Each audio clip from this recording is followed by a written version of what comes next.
Hey guys! So, I'm super excited today because I'm getting to do something that I've been meaning to do for a really long time, and that is to make a complete guide to backpacking in Guatemala. Guatemala is one of my favorite countries in the world because there's so much to do, it's so cheap, and it's relatively safe. So, I'd like to take you on the grand tour of backpacking Guatemala.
Alright, so first of all, where is Guatemala? Let's take a look. Guatemala is at the north end of Central America. Guatemala, also known as Haramala and Mala Land to some backpackers, shares borders with Mexico, Belize, Honduras, and El Salvador. It's worth noting that, since technically Mexico is in North America, Guatemala forms the northwestern edge of Central America. A common backpacking route is to come into Guatemala from western Mexico, through Oaxaca and Tapachula. However, I would say the more popular route is crossing the border from Belize and going south. Either route is fine. However, if your goal is to continue moving southward through Central America, then crossing from Belize is more efficient if you want to see all the highlights I'm going to show you. Now, there are some people that cross from Belize and basically head straight east, passing through Livingston, San Pedro Sula, Honduras, La Ceiba, and then the Bay Islands of Honduras. I would just like to say that this is a terrible idea and will give you a mediocre impression of Guatemala, and you'll not even see a fraction of what this great country has to offer. This may look like a great shortcut, but you're really missing out on so much. So let's talk essentials. It should be no surprise that the primary language is Spanish, and most people working in tourism speak at least a little English. However, very few people speak English outside the tourism industry. The odds that a random local will speak any English is about on par with finding a person who speaks Spanish in rural Alabama. The currency is the quetzal. The exchange rate is about $1 for 7.5 quetzales. And by the way, a quetzal is a bird, and it happens to be their national bird. It's the really pretty tropical one with the long flowing tail that you see here. The cost of living and cost of travel in Guatemala is very cheap. You'll spend half or less of what it would cost you for a similar trip in the USA. Electrical outlets are the same ones you use in the US, so you don't need any converters here. As far as safety, the State Department has issued a safety rating of 2 for Guatemala, which is exercise increased caution. However, there are several areas deemed more risky, including the Petén region, where the Tikal ruins are, so be extra careful if you're going there. Okay, so I talked about the different ways to get into Guatemala, but for this video, I'm going to take a shortcut and take us right into Guatemala City. Now, there's not much to see in Guatemala City, so let's head right over to Antigua, which usually takes an hour or two by shuttle. The city of Antigua is such an interesting place for a couple of reasons. It's a town that's been destroyed several times over the centuries, sometimes by earthquakes, sometimes by wars and uprisings, and each time it was rebuilt, it retained a little bit of the previous version. Like the rest of Guatemala, it has strong influences from both Mayan and Spanish cultures, so it's got lots of places to explore and is just oozing with culture. It's also a great tourist hub. While exploring Antigua, you can find transportation to pretty much anywhere else in the country, and it's a great place to meet other travelers. Probably the most adventurous thing you can do in Antigua is the overnight hike to Acatenango. Acatenango is a dormant volcano that looms over the tiny town of Antigua, and from the top you can get an otherworldly view of Guatemala. You also get to watch the famously active volcano Volcán de Fuego erupt day and night. It's a tough hike to get up there, and it's pretty cold at the top, but the experience is absolutely worth it. A few notes on this. If you're coming from sea level, make sure you spend a few days in Antigua to begin acclimating. It's already a tough hike, but it will become much harder and even dangerous if you're not ready for an elevation of about 13,000 feet. Also, a quick note about tour companies. There are many companies that guide this hike, but a lot are poor quality. Your meals will come in plastic bags, your tents have rips, your sleeping bag is dirty. I've done this hike twice before, and I can tell you without hesitation that the best tour company I've ever seen or heard of is called CA Travelers. Their gear is in good shape, all their supplies are sustainably minded, they support the community, and their camping spot on Acatenango is top notch. And no, they're not paying me for this, I just want to promote a company doing things the right way.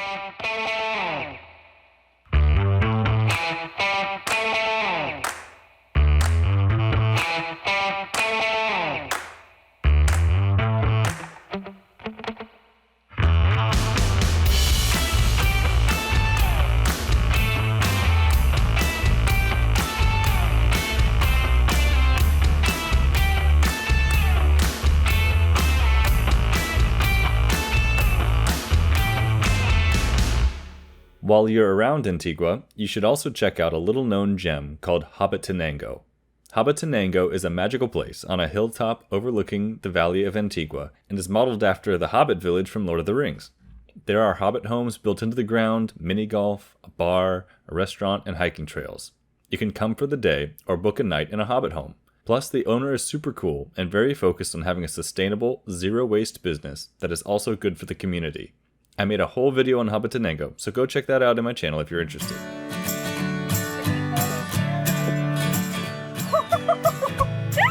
Oh, I didn't touch it.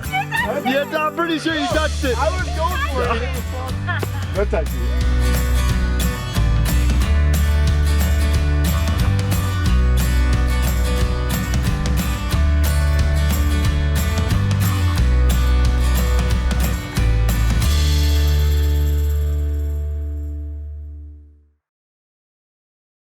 Next, let's head down to the beach. Guatemala has many beaches, but I believe that by far the best one is El Paredon. Beautiful black sand, big swells, sunny weather, and a chill vibe, El Paredon used to be a small fishing village, but now is a backpacker haven with a growing surf scene. It's not the easiest to get to, but honestly, that's part of its charm. It's about 2 to 3 hours shuttle from Antigua.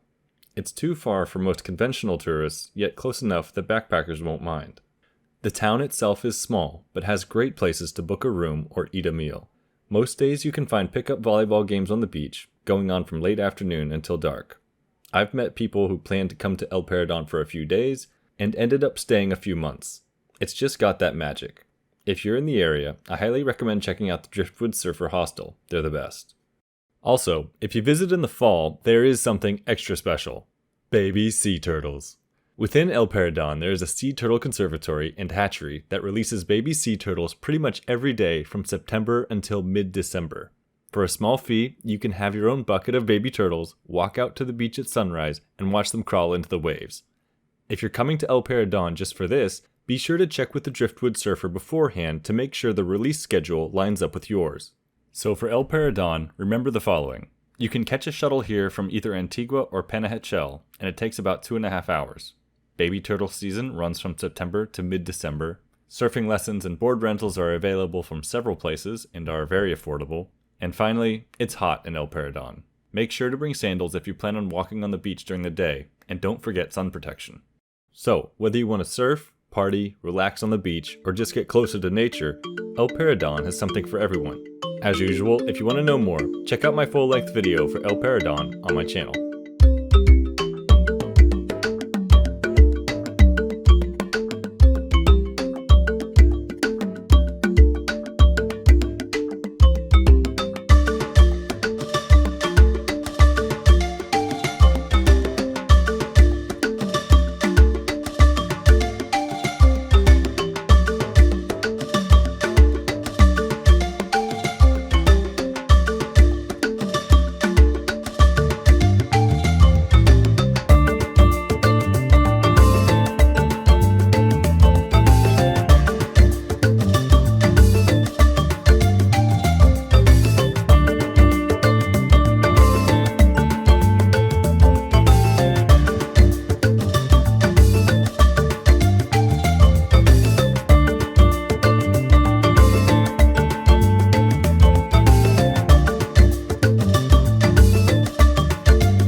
Next, let's leave the beach and head back into the highlands for what is one of the most extraordinary natural features of Guatemala, Lake Atitlan. Lake Atitlan is a large, high-altitude lake framed by 3 dormant volcanoes in the Guatemalan highlands. It was originally formed by a massive eruption about 100,000 years ago, which left behind a caldera and eventually turned into the lake that you see there today. As you can imagine, the views are fantastic, with volcanoes towering over the lake and providing the perfect silhouette for sunsets. Besides the gorgeous views, one of the things I love about Lake Atitlan is all the little towns dotted around the lakeshore. Each one has a different feel and personality. There's San Marcos with yoga retreats, San Juan with coffee plantations, San Pedro if you want to party, Santa Cruz for a small town feel, and the best views in my opinion, Panajachel if you want a big town to go shopping. Basically, there's a town for whatever you're in the mood for. If you're looking for hiking, there are several trails that are well worth the effort, including Indian Nose and Volcan San Pedro. Getting to Lake Atitlan is pretty straightforward. Most major towns in Guatemala will have a shuttle that goes to the lake. If you're coming from either Antigua or El Paredon, it'll take 2 to 3 hours. The shuttle will take you to the town of Panajachel on the northeastern side of the lake. From there, you can get a water taxi to whatever town you want. However, be aware that water taxis generally only run during daylight hours, so don't plan on a late arrival. By the way, water taxis are the easy, fun, and pretty much only way to get around the lake, and you could spend days crisscrossing the water exploring different towns. If you go to Lake Atitlan, I highly recommend checking out Free Cerveza, a glamping hostel in Santa Cruz. Besides having the best view on the lake, they also have a great bar and restaurant and a fun atmosphere. You can even rent kayaks or stand-up paddleboards if that's your thing. So, for Lake Atitlan, remember these tips. You can get a shuttle to Panajachel from almost every major city in Guatemala, but remember to arrive during the day to catch the water taxis. Second, make sure to stay in the town you think will suit you the best. Don't stay in San Marcos if you want to party, and don't stay in San Pedro if you're looking for peace and quiet. Also, be aware that Lake Atitlan is at an altitude of just over 5,000 feet. This means that it'll be a little bit cooler, and you might find yourself getting out of breath more if you just came from sea level. And finally, be careful when buying your shuttle ticket to the lake. There is another lake in Guatemala called Lake Amatitlan, which is further away and not as amazing. Make sure you're not heading there instead. There's so much more I could say about the lake, but I'll keep this short. I love Atitlan, and for me, it was the thing that really showed me how much variety this country has. You might guess that Guatemala has beaches or old cities or even volcanoes, but a high-altitude lake that's packed with fantastic views and a diversity of towns to choose from? Just amazing. I hope you guys get here and enjoy it as much as I have.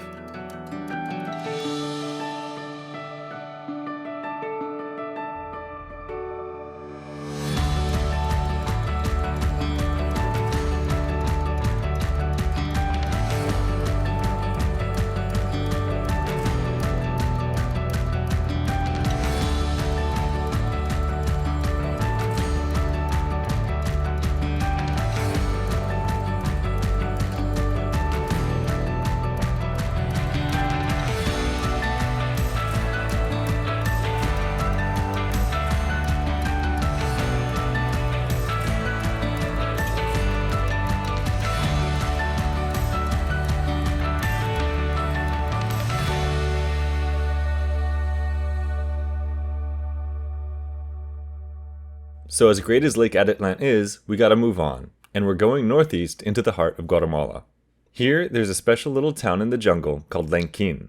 Lenquin has several attractions, like river tubing, caves, and pool parties, but it's mainly known for one thing, Semuc Champe National Park.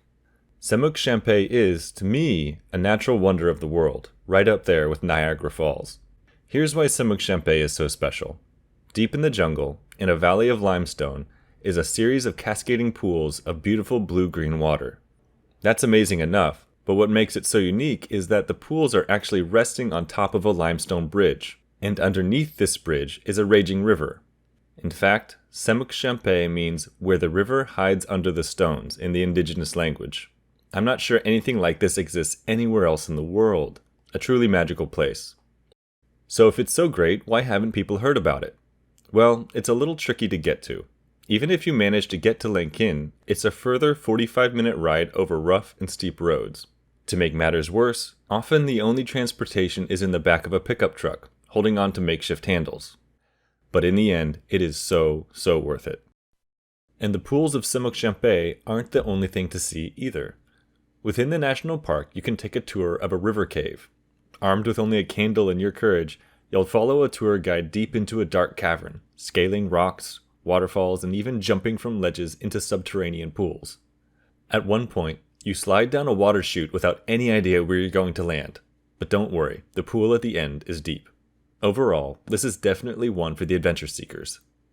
Also, make sure you don't miss the waterfall just below the pools of Semoque-Champey. It makes for some amazing pictures, and if you're adventurous, your guide can show you where to jump from the top. Closer to town, you can go tubing down the Lankin River. The tour is a half day and is a fun, chill way to spend a morning or afternoon. During the float, beers are available and encouraged. Just remember to dispose of the cans properly. So, things to remember for Lankin. The main shuttles going there are from Antigua, Panajachel, and Flores, and it is a full day of travel. Because of the effort to get there, I usually recommend staying at least 2 or 3 nights, although you could definitely stay longer. Also, the complete Semoque-Champey tour, including the cave and waterfalls, takes all day and is about $25. Finally, remember to bring water shoes or sandals if you can, as these are necessary for the caves, and they come in handy for the pools of Semoque-Champey themselves. So that's Lankin and Semoque-Champey, a fantastic place that has to be seen to be believed. If you're like me and you want to experience all the unique things the country has, then Semoque-Champey is an absolute must-see. Put in the effort to get there, and I promise you won't be disappointed.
Alright, so for the last stop, let's head into northern Guatemala toward the city of Flores.